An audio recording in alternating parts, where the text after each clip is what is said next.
I'm at the Copacabana where the press conference for Bernard Hopkins, Jermaine Taylor is on the way. And with me, I have no other than undisputed middleweight champion of the world, Bernard Hopkins. Bernard, how you feeling, my friend? I feel great. I mean, I'm ready to promote this fight.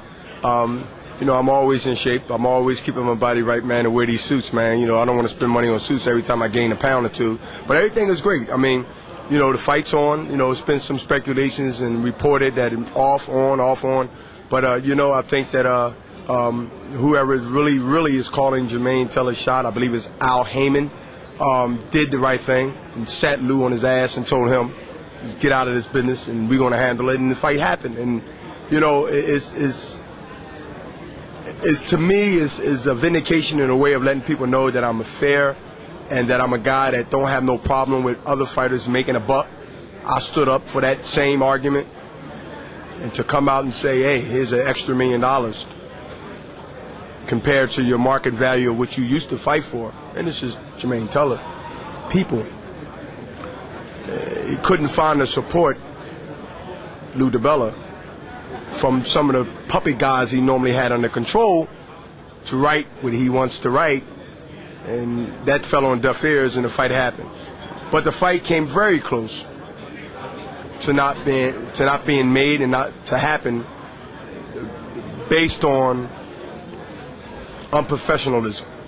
So how satisfied are you that the fight is happening with Jermaine Taylor? Oh, I'm satisfied from a personal reason, because I have to make a personal statement come July 16th, beyond anybody's recognition, beyond anybody's imagination, and also for boxing and the world and of fight fans who wants to see Bernard Hopkins for this particular year fight the best fights that I've set out to do, publicly announcing it.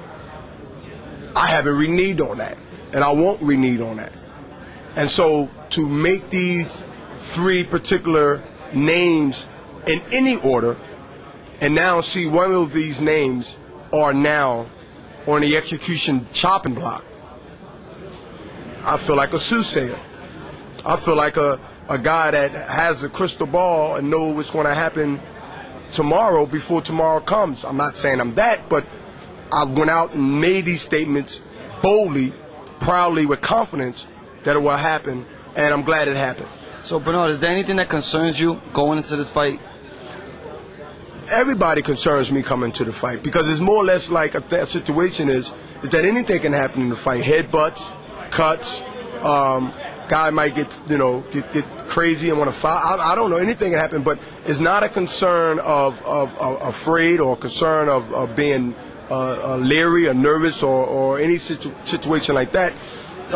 When you're a fighter and you have that mentality that anything can happen and every guy got a chance, that concern keeps you in check, to not underestimate, to not, whether in training, whether it's in your preparation, or whether it's come July 16th fight night, you want to make sure that you give this guy, even if he don't even deserve it, which Jermaine do, the credit to be in the situation. He's the only heir apparent guy out there in a middleweight division that I see that's worthy of even being called heir apparent, then second for a championship, undisputed middleweight championship fight with Bernard Hopkins. All right.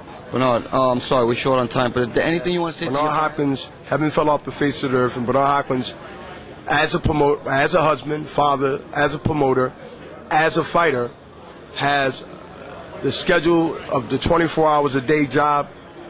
Like any situation, sometimes you don't hear from me, and sometimes you do. Is that I'm focused extremely on this year and my legacy with these fights. Just watch, pay the money, and come to the fights if you can. Bernard, appreciate your time, champ. Thanks. Thank you. Thanks.